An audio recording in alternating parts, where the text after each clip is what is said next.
Good afternoon, everybody. Thank you very much for the micro. So we have here the three micros on stage are micro number 2, number 3, and this is number 4, so that you know which micro to open if somebody speaks. Welcome, everybody, to this one of the afternoon sessions, and this is about international cooperation for a circular economy. We have had sessions this morning about cross-country within a region collaborations, and the signing procedure at the very beginning between Flanders and North Rhine-Westphalia shows you that the Circular Valley is already across a border. But this time here we talk more about the relationship between the global north and the global south, and what this has to do with bringing circular economy forward. That is our intention today. Some of you who have the printed program might have different people expected on stage than you are seeing here. So we have an excellent panel here. Unfortunately, Gerald Knaus, a researcher on migration, is a victim of the train strike that we have today, because he is in Berlin and couldn't make it to come here, and even more, he is afraid that he will never come back. So he said he cancelled his participation.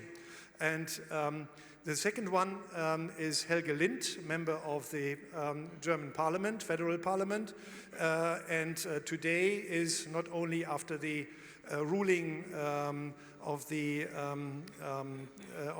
court yesterday, but today is a final day for discussing the fine-tuning of the federal budget for next year, and he is asked to be in Berlin and to bring in his opinion and his voting there. So, but we took the opportunity to internationalize our panel in the right direction, so the combination of Global South and Global North. If somebody would ask me who I am, I'm Thomas Müller-Kirschbaum, the Chief Scientist of the Circular Valley, and I will try to moderate these four smart people here during our discussion. So, what's driving us are the general questions around the cooperation, the international cooperation for a circular economy, and that means, for example, how to promote economic development in the sense of a circular economy, or what role does international cooperation with companies from Germany, the global north, play in this. We have examples here, we have representatives on stage, and what is the difference between the typical support of the so-called development aid and a self-sustaining business in the circular economy. All these topics are covered, and the experts are here on stage, and thank you very much for coming. And I try to move through the list in alphabetic order. So I start with Dosi. Dosi Guailo is the co-founder and CEO of Quadloop. Quadloop is a startup that is currently in the batch 5 of the Circular Valley, the Circular Economy Accelerator, and dealing with electronic waste, an important topic. Dosi and Quadloop have the mission, leveraging waste, creating value. So, and we would like to hear more from you in a second.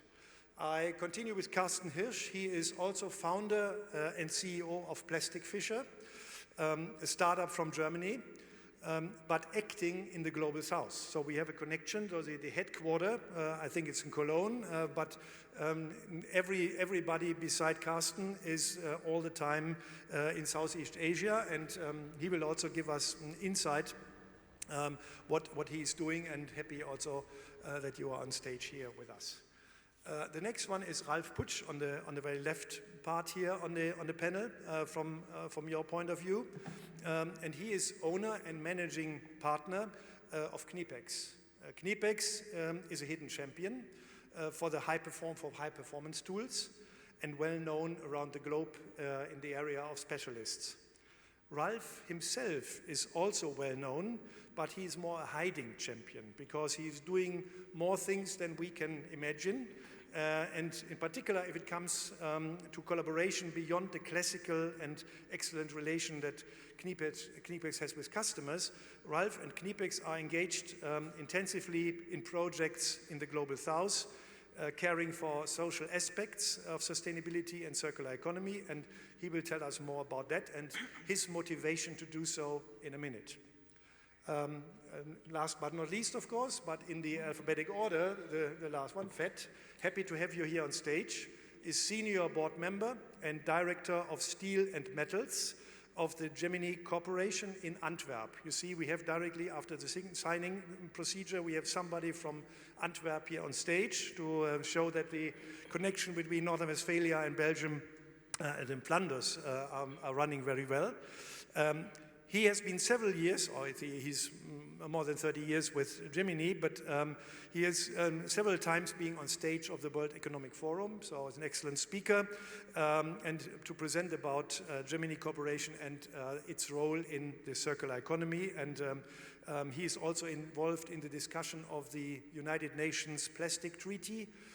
Who is from the scenery of plastic knows that the third meeting started this week on Monday in Nairobi. So we have here experts in plastic, but we have experts also in in metal, and we have experts in generally combining startups with established companies. So, Fett, you have been the last one to be introduced, but you should be the first one to have the word and to tell us something about what you are doing. So my first question is, what is the speciality of Gemini Corporation, what you are doing, and what is the motivation to do so, and tell us a little bit more about that.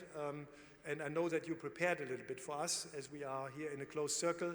We can use that time also maybe for a short introduction of Gemini Corporation. The floor is yours, and now the slides will be switched, and we click them from here. So, thank you very much. Micro is on. Good afternoon. Since I'm going to give you a presentation, I'll just walk a little bit here. Thomas, thank you so much, and good afternoon once again, ladies and gentlemen. It is a privilege to be here. I would like to draw your attention to one basic question. Why are we here? Circular economy. What led us to sit together and boggle our mind about circular economy? Why we came to this level? And the answer lays post-World War II. I don't know, many of you would remember what would be the GDP, what would have been the GDP, global GDP post-World War II? 1 trillion. And the size of humanity, it was 2 billion people. In 1991, the humanity reached to 5 billion people, and the size of global GDP reached to $25 trillion. In next 30 years, in last 30 years, the size of global GDP reached to $100 trillion. And the size of the humanity reached to 7.7 billion people. Would you be surprised if I tell you that in next 3 years, we are going to add another $25 trillion? I take you once again back to post-World War. From $1 trillion to 1991, $25 trillion. In 3 years, we are going to add another $25 trillion into our economy. Just imagine the massive consumption we have used. In last 30 years, we have quadrupled our consumption, meaning $100 billion, 100 billion tons of material we have started using in last 30 years alone. And before that, it was only 25 billion tons. 100 billion tons. That means it has created a huge abyss. It has created a huge gap in the humanity. We are sitting here in a climate-controlled, beautiful building, wearing nice dresses, But do you know that every 4 hours, the fashion is changing? That means company like Zara is producing 11, or they have an opportunity to produce 11,000 new designs in 1 year. I'm just talking about one company, Zara. Do you know in last 1 hour, we have consumed 350 million megawatts of energy, out of which 300 million megawatt of energy has come from non-renewable resources. This has again created a huge, huge abyss in the society, from delicacy to hunger, from fashion to destitute, from richness to poorness, from cleanliness to dirtiness. We have created this divide in a massive number that we cannot imagine. Global food industry is almost $3 trillion economy, and do you know that $1 trillion of food is being wasted every year? $1 trillion of food. There are 900 million people who are sleeping malnourished. On the other hand, there are 1.5 billion people who are fighting with obesity. US alone spends $100 billion per year to fight obesity-related diseases. This has led us to think about this circular economy. That means we are creating this. The rate of plastic recycling, and I'm going to talk about plastic recycling because that is the least recycled raw material. The world has become universe's biggest garbage pit, I would call it. Instead of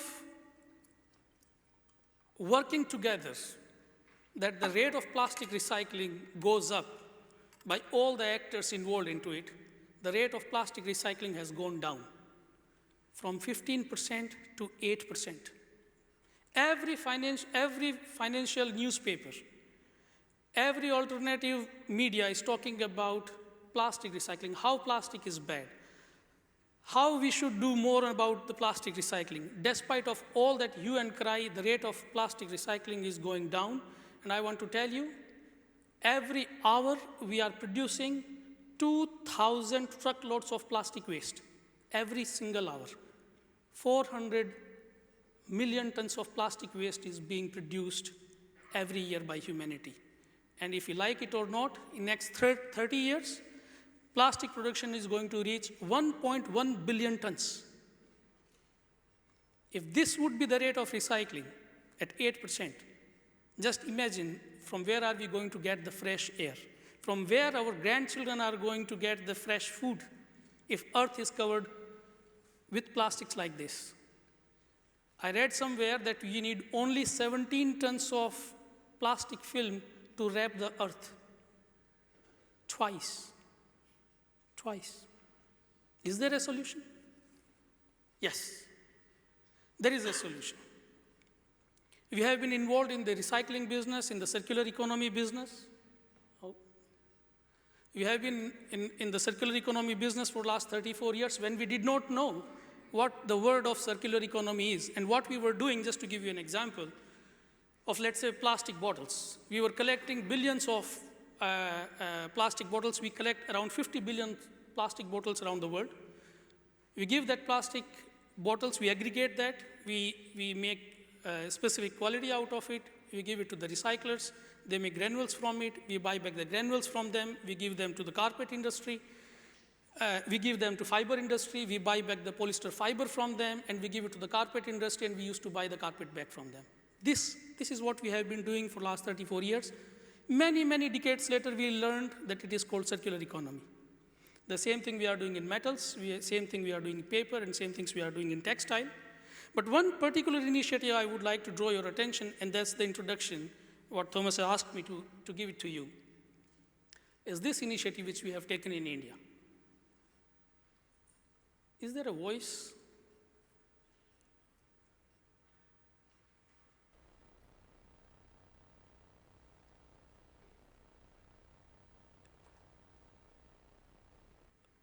There is a voice note, so if the technical guys can do that.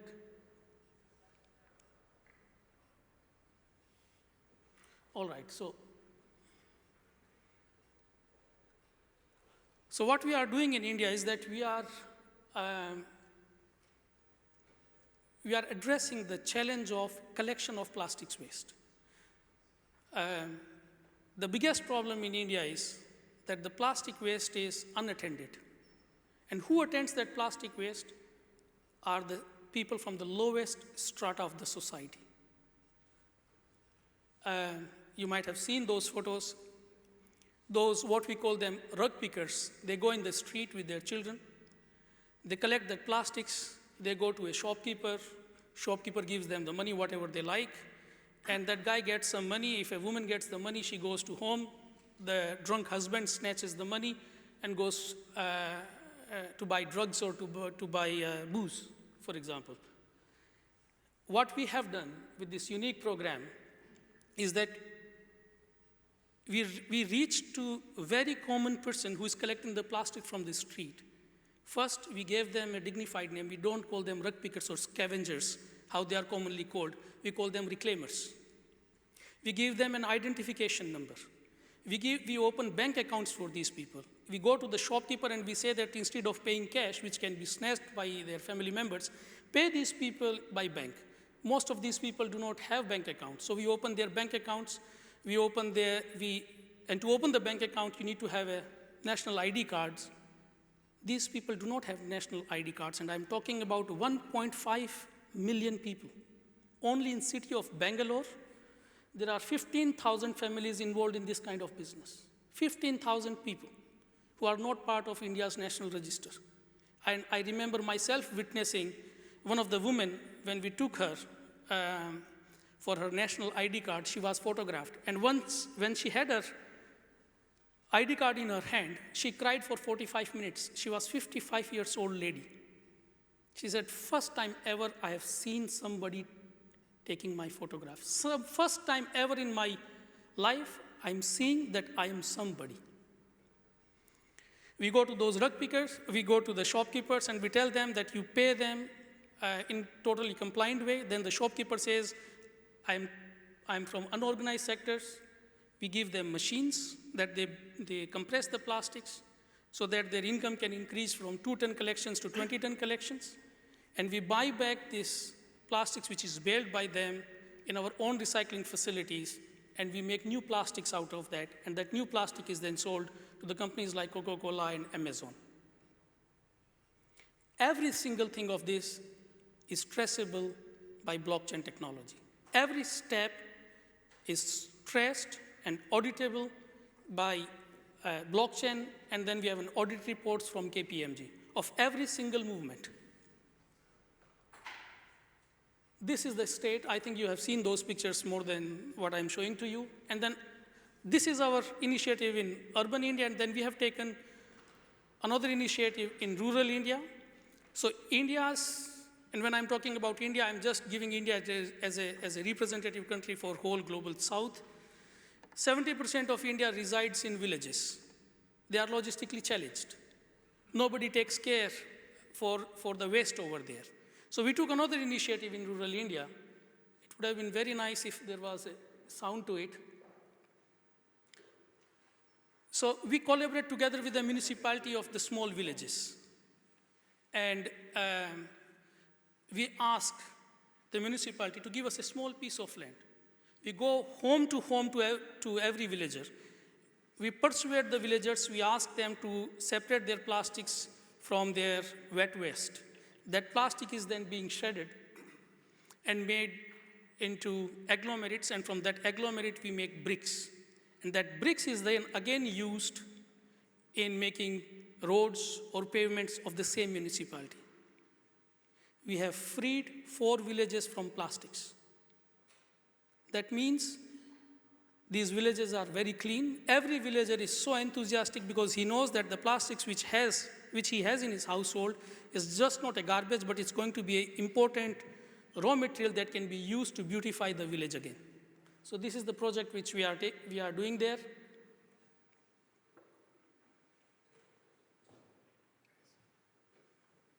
Here we are shredding the plastics which we have collected from every household.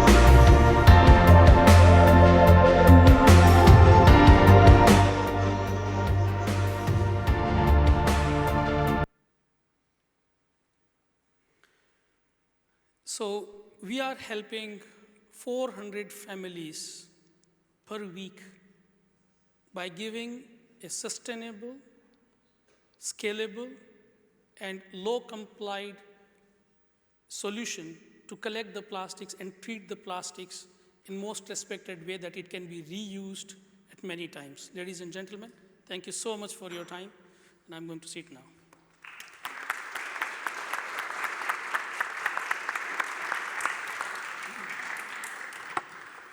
Thank you very much, Vet. I would like to switch now to the opposite side of the panel, to Ralph. Ralph, you are not in the plastic business. You are in the business of very solid and even tools that can be used for the eternity, that are very reliable. What did you do in your special topics, also in concerning packaging, from starting from the global north and going to the global south? What was your motivation to do so? What you are telling us now? Thank you.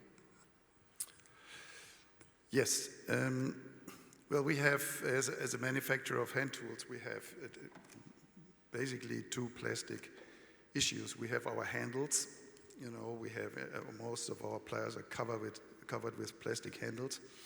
And this is a very difficult issue because, you know, we want these handles to stick very firmly to the metal, to the bare metal. So on the contrary, it's very difficult, you know, to separate the plastic afterwards from the metal. But the subject I want to talk about today is the packaging. As you mentioned, we are exporting, you know, about 60% of our production worldwide. And especially in Asia, people require, you know, let's say a quite fancy package, you know, very solid packaging. We need protection against rust. We need protection against humidity, dust, and everything, dirt, and also we need a safe transportation. So we use a lot of packaging when we ship our products, for example, to Asia, but basically all over the world. So. And I think that has really explained the problem we have with plastic and the impact of plastic in our world. And we said, okay, if we are part of the problem, very little part of the problem, we could also be, you know, very little part of the solution. And we didn't know how to do that until we met within the circular economy. Within the Circular Valley events, you know, we met Carsten, and we really loved his concept. And he will certainly explain his concept in a little bit more detail later on. But we thought it's a very vivid, a very clear, a really efficient, and a really effective way of also, you know, combining social aspects with environmental aspects. And we know how much plastic is actually going through rivers into the oceans, and Carsten has found a very simple, in a good sense, a simple way, an affordable way, you know, also a sustainable way to make sure not so much plastic is actually getting into the oceans. So that was our motivation. We wanted to be a little part of the solution, and we found the right partner who also, let me say this at this occasion, you know, we work with several organizations worldwide for, you know, like educational purposes or also climate issues. And to work with Carsten was special for us because we always had a very clear information. We had quick responses and so on. So I can only recommend to look for this type of cooperation, information, and exchange. So that really helped us also to continue our cooperation. Now we're now going into the third year. Yeah, that directly leads me to you, Carsten. You are the cooperation partner in that part to claim for or to manage plastic in an area where plastic management is missing. So your name is a little bit guiding also in direction. I think it has to do to take plastic out of water ecosystems, but I think you can explain it more in detail. And I think you have also a video with you that is 30 seconds or so around, but that we might start now.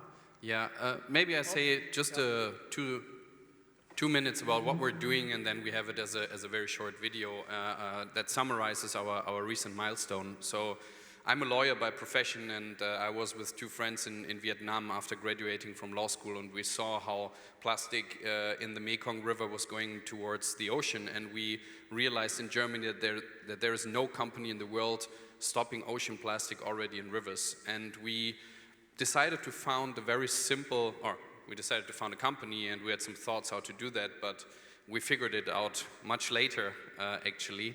But eventually we figured out a very simple way to stop plastic in rivers while creating local jobs. So we are 3 people in Germany, but created 85 local full-time jobs in India and Indonesia. And I had a really good chat before with the speaker before. I'm sorry, Vet, right? Vet, okay.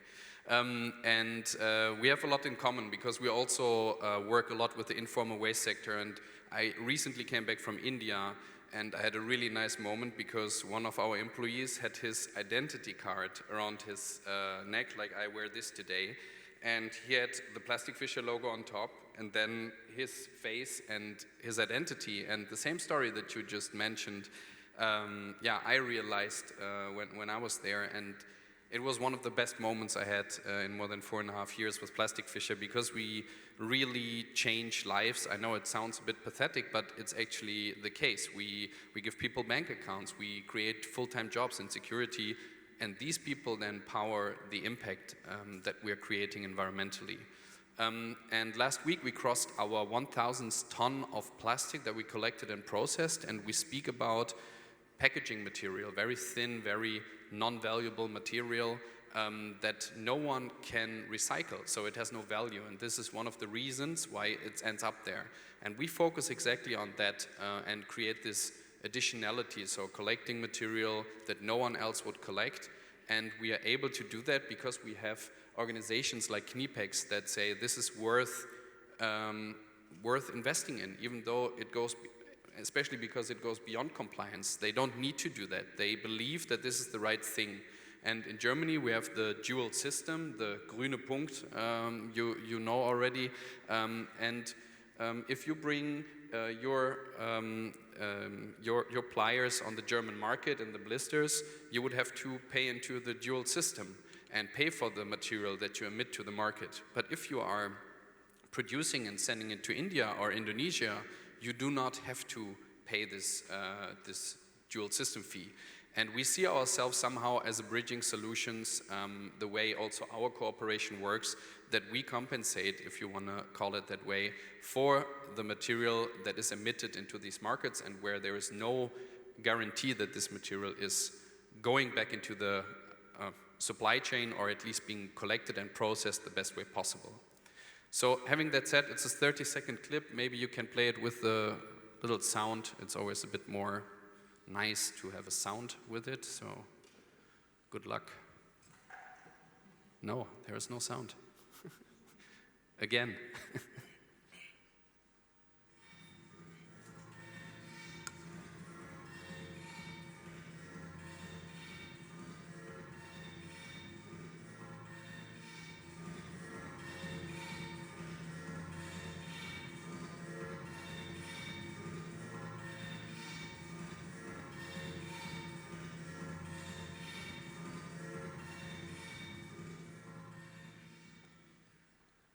Yeah, so that's what Plastic Fisher is doing. Great, thank you.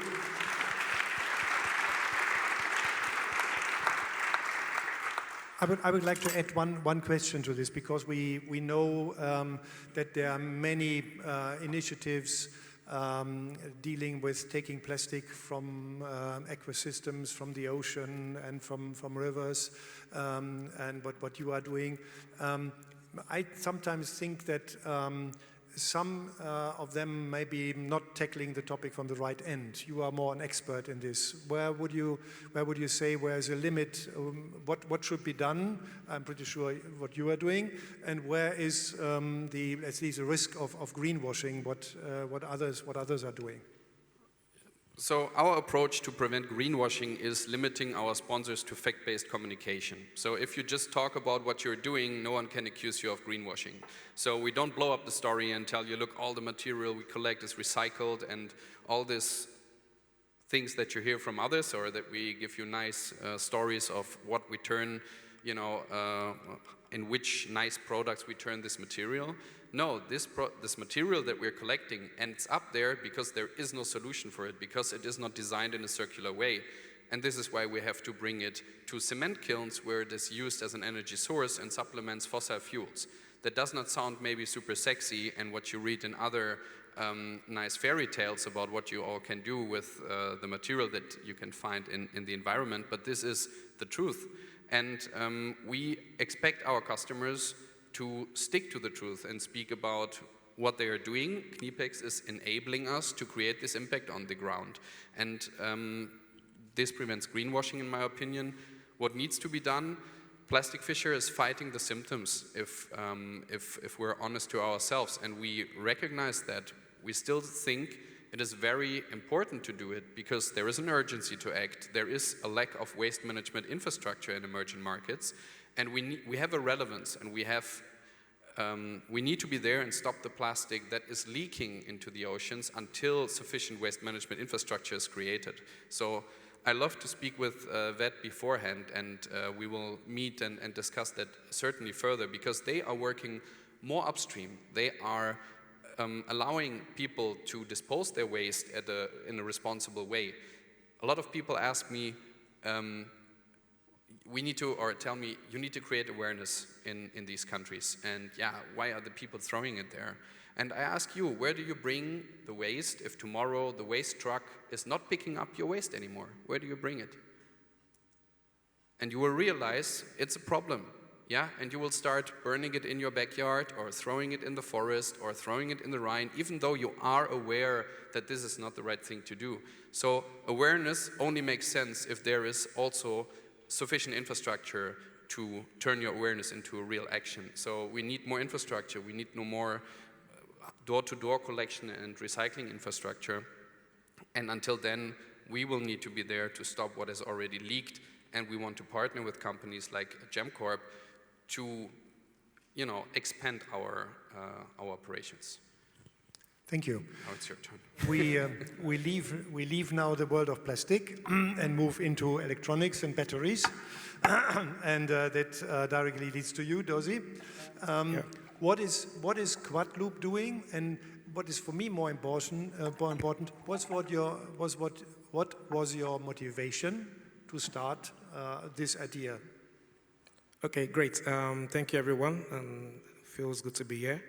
Quadloop, we actually in the business of electronic waste, converting electronic waste into solar lanterns. This idea started up as far back in 2016.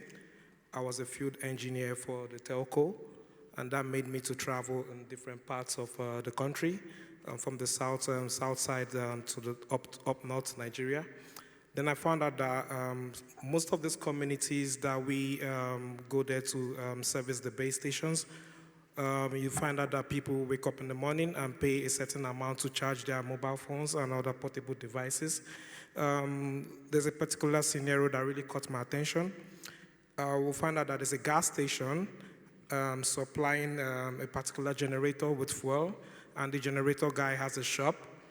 With the shop, he has multiple charging ports, and people come there to pay as low as 100 naira, which is about 50 cents, to charge their mobile devices. And I mean, this is a community that have abundant sunlight, so we decided to be like, hey, what can we do to at least, this is not sustainable. So myself, I'm one of my co-founder, we started doing some research work on how we could design portable products that would provide basic lighting. And that's how we came up with our flagship product, which is a portable solar lantern made from 70% electronic waste. Thank you very much. The question that goes at the end to all of you, I would like to start with you. You are one of the youngest enterprises here on stage, and directly in the circular economy. Let's talk about how to start a self-sustaining business so that is economically viable, that does not live from donations, but lives from itself, so selling products. What do you think is needed? Is your business already in that situation, or what is needed to bring it in this situation? Yeah, so for me, I would say because our company is coined around the circular economy, of course, we leverage raw materials from waste. So having constant influx of waste is key because we are not depending on 100% virgin materials. So having partnerships from companies that generate such electronic waste, having them supply to us, either maybe setting up here in Germany, or maybe having to extract certain materials and send down to Nigeria. That way it makes it sustainable. We can't say we want to start bringing in new virgin materials to build our products because that's not coined around our model. So having constant influx of raw materials is key for us. That way we could stay afloat and stay sustainable long time. Dealing with that question in another way, Carsten, what is your opinion or your position? What has to be changed to make it, in particular, your business model to go away from companies like Knipex or other companies you mentioned on your slide, who are collaborating with you, but it's more in the sense of that they are convinced that they give you some money. You could call it also a kind of donation, but the competitors, for example, of Knipex and Allianz and others, are not doing that. So they have a different cost equation then. So what could be on a collaboration level, what could be changed to make it a sustaining business for you that is scaling even faster than now? If I would have this answer, then I would probably, I don't know what I would do. Not here on do stage. then. No, but I mean, it's a very tricky question because we are doing something which is the responsibility of producers and the governments to do. We do waste management.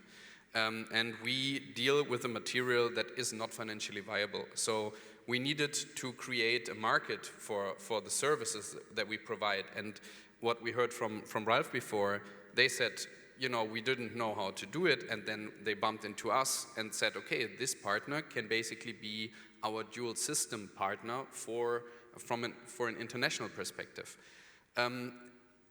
We need to get to the point that we are not a nice to have, but a must have in a way. So either by creating this demand for all companies in the world, basically, we need I think policymakers to force producers to take responsibility for the waste and basically force Knipex to pay for exporting the blisters to India for a registered company that says I'm the grüne Punkt, the dual system of this company, and just by exporting it, you're not free from your responsibility of paying for the collection and recycling. So it's a tough question. I don't believe that what we are doing will ever be financially viable from itself. It always needs the funding from the producers and the governments, and I hope things will go in this direction. We see that things slowly go in this direction in the countries that we're operating. But yeah, we don't sell a product that you can feel and wear and consume. It's environmental protection and uplift of livelihoods. And unfortunately, this is currently based on goodwill, and we try to shape our offering in a way that it can be used better and more in sustainability reports, ESG reportings, and help companies also get a brand image that represents their company without greenwashing. Ralph, I would like to pass the question to you. Your business is profitable, I know, but the question is what you would like to have or to see in the global south that is more developed than today to help those startups or other initiatives that are doing this collection and taking over responsibility for manufacturers in the global north. Well, I think it's not so easy, and I'm not an expert on this subject, of course, and I think it's different from country to country. But ultimately, you know, we have well to see that these countries have to do something. I mean, that's very, very clear.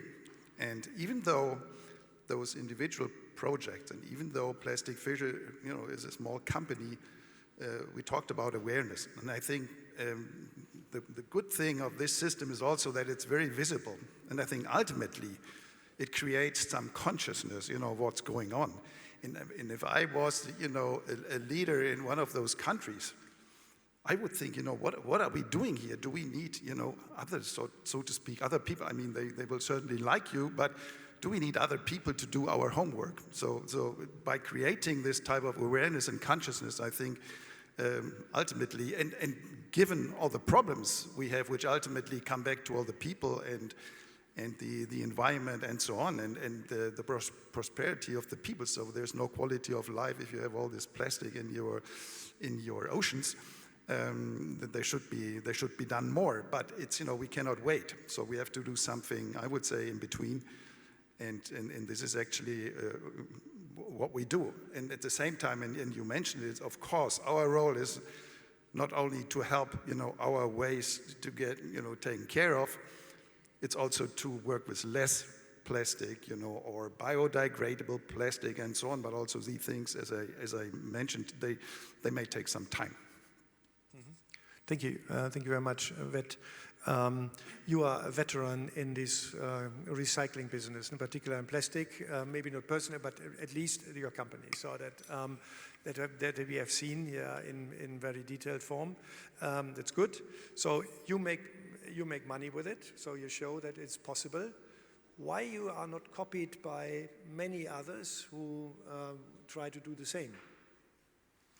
Very good question. The most important motivation behind this model of the business was the social aspect. That means if the circular economy is not a social economy, as I said, it can never succeed. And we come from the area where every raw material was in scarcity. My grandfather used to walk 3 kilometers just to fetch water. So we know what a social responsibility means, it because we have gone through. So if you put social responsibility and compliance in the center of your business model, this business model is a success story. We are making money out of it. We are making profits out of it. And we want to showcase this example to the rest of the world that there is a profit in doing social work. And that how you deal with that profit is a different subject. It's a new idea. We have started only 1.5 years, 2 years ago. Many people are thinking to come that stream. And this is a replicable idea. There is no technology needed for that. There is no, how should I say it? There is no sound machinery needed for that. You don't need a lot of capital investment. What you need is a participation. And unless people and the companies are ready to participate at the grassroots level, it cannot be copied. To copy it, you need to be there. And I gave the last example. You go to Africa. You go to the remote part of Africa. You probably would not get drinkable water, but you would get a bottle of cola. If cola can reach to the place where there is no water, cola can also use the same supply chain mechanism to bring it back and put it into the recycling system. So the most important thing is how willing you are to participate in these kind of things and how committed you are to the social cause. And if that is met, then of course this can be copied, this can be scaled. India is a home of 6,000 villages. I'm talking about the work we are doing in only 4 villages. Urban India is producing 80 million tons of waste material. 80 million tons. Only 30% is collected. And out of that 30% which is collected, 20% is recycled. So what happens to that rest 80% of the waste? It is land-bound, street-bound, or the ocean-bound. By the way, just for the figures, ocean-bound plastic is only 8% of the total plastics which is there on the earth. 92% of the plastic is land-bound plastics. 40% of global South's land and soil has become not irrigable anymore. That means you cannot have agriculture on that. The rate of erosion of soil health is going so fast that in next 20 years, the world is going to face a food crisis. So the participation is important. If there is no participation, it cannot be succeeded. Thank you very much. So the social aspect is very important, and to understand the people and work for the people, and by that solving the problem. But what I learned even from India, there is not only a problem, but there is a blue ocean of problem solving, even for companies like yours, if they have the right social direction. Yeah. Ralph, I know that you are the relation between Global North and Global South, that you are also interested to bring even more manufacturing into the global South, that not only as typically raw materials are coming from countries of the global South in the global North, but that is people are doing more manufacturing and repair, maybe even with tools from Kniepex. So, hopefully, perfect, yes. perfect, made for it.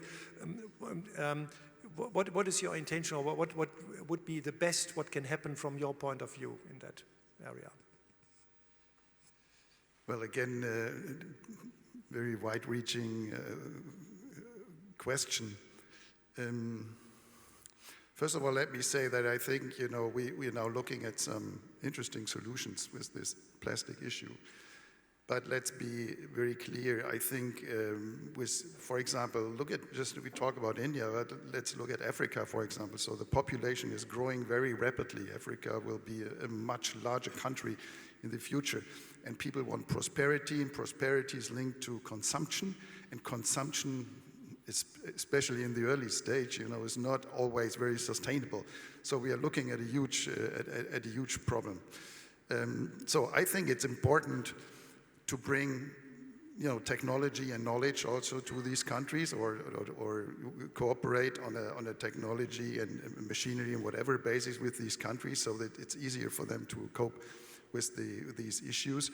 I know UNIDO and other organizations are probably doing quite a good job, but I think it also needs more support from the civil society, which is not so easy because we have our own business model, which normally does not include this type of cooperation. So it would be good to have a format or a platform which enables us to learn about the needs and the issues and the problems and the setups in these countries, and also find out which partners would be willing and interested in cooperation. I think this is very important, but we need some architect platforms and so on to bring these two parts together. And maybe the Circular Valley can do some structural work to facilitate this type of exchange. Thank you very much. Dozy, you are, I don't know if everybody has seen your solar lantern. Huh? So that's a product that you can even buy, not online, but directly if you ask Dozy. He's here for another 10 days, so you can buy directly from him. So that your business is even starting accelerating.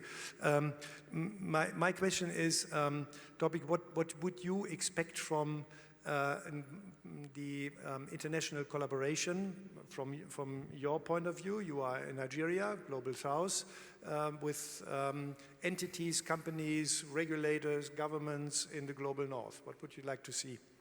So my first one would be flexibility, because we need to be more flexible with companies in the up north and companies in Africa, right? We have a lot of innovative startups in Africa, in Nigeria in particular. So what I would say, if there should be some level of flexibility for the big corporates to work with people like us to solve local challenges and provide local solutions. Another thing I would say is in the area of policy, because typically it's not safe to ship in waste materials in and out of countries. So we should have a flexible policy that allows us to ship certain materials that could be used to reuse, to manufacture things like what we do. That way we could create local jobs and of course expand and make people live better. Perfect. Yeah. So there is something then to do for those partners, even to improve that the situation is more favorable for you then to do more business. Exactly. We have to stop very much on time, and we want to have a final round with the same question for all of you. And this is just imagine we are not in the year 2023, but we are in the year 2033, so 10 years ahead. There has, of course, in this time, there was a lot of positive development. If you have one wish free, what is your wish? What should have been done in 10 years from now to make international collaboration between Global South and Global North a little bit better? Who would like to start? Carsten. I would like to start in a way because it's also linking to the question you asked before, and it comes to what would I expect the Global North to do in the Global South, and I think it is to create basic waste management infrastructure. This is, I think, a responsibility the developed countries have towards the developing or emerging markets. Because we have our prosperity and our waste management infrastructure, also because we exploited the Global South for a very long time. And now, I think, while we are living in a very nice, how you called it, unique building with aircon and etc., basic things are lacking in countries like India and Indonesia, where we live, and probably also in many other countries in the Global South.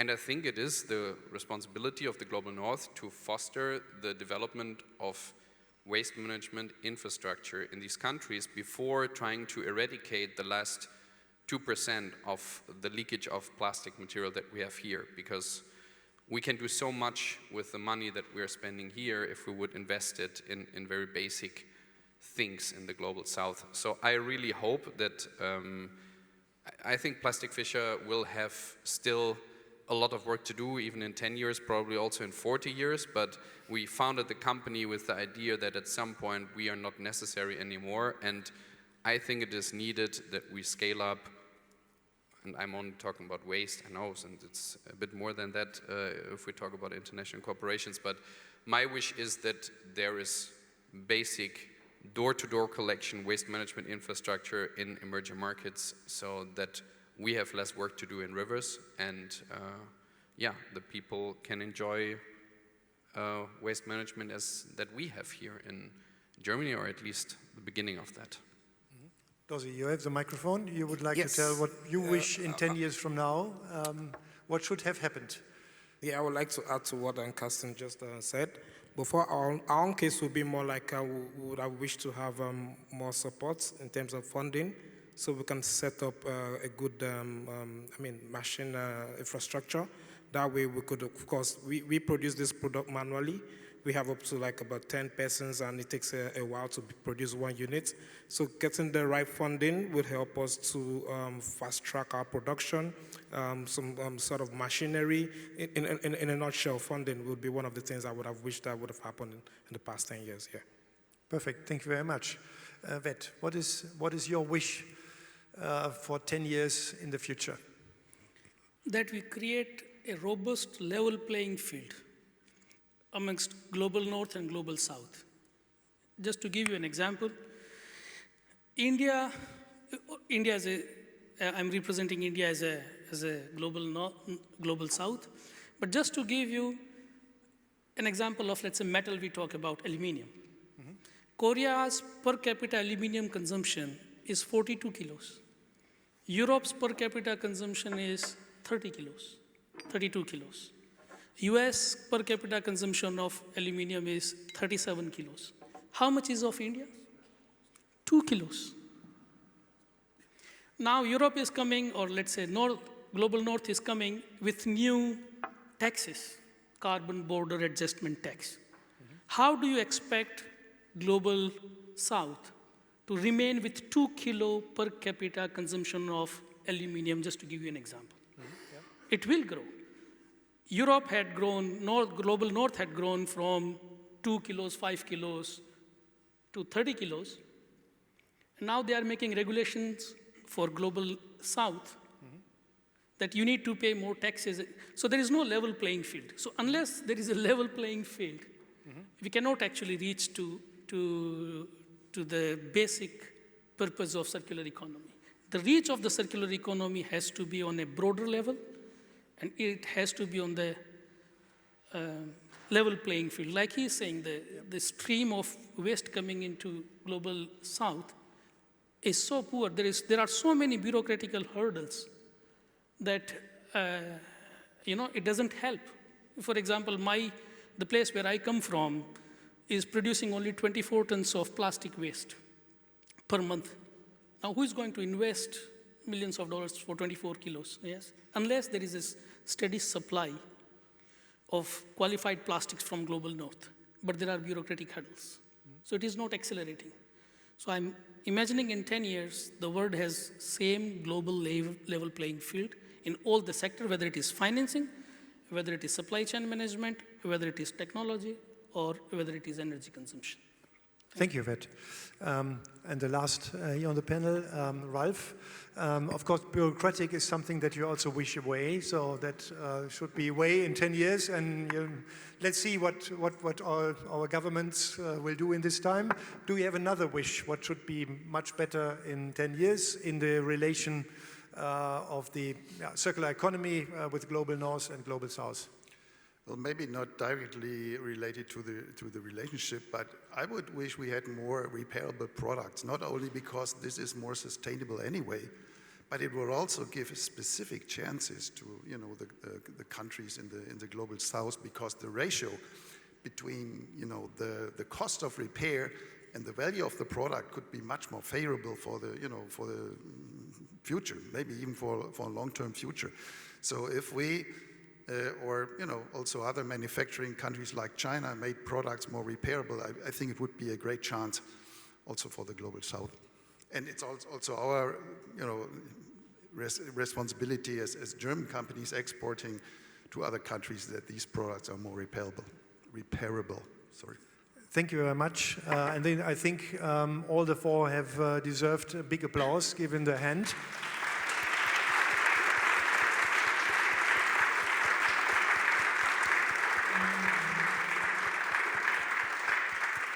And of course, we only could give a glimpse of international cooperation in global north and global south, and could not tackle the topic of migration because our migration researcher is not here. That would be another aspect. But so there are a lot of topics that under this umbrella that could be discussed further.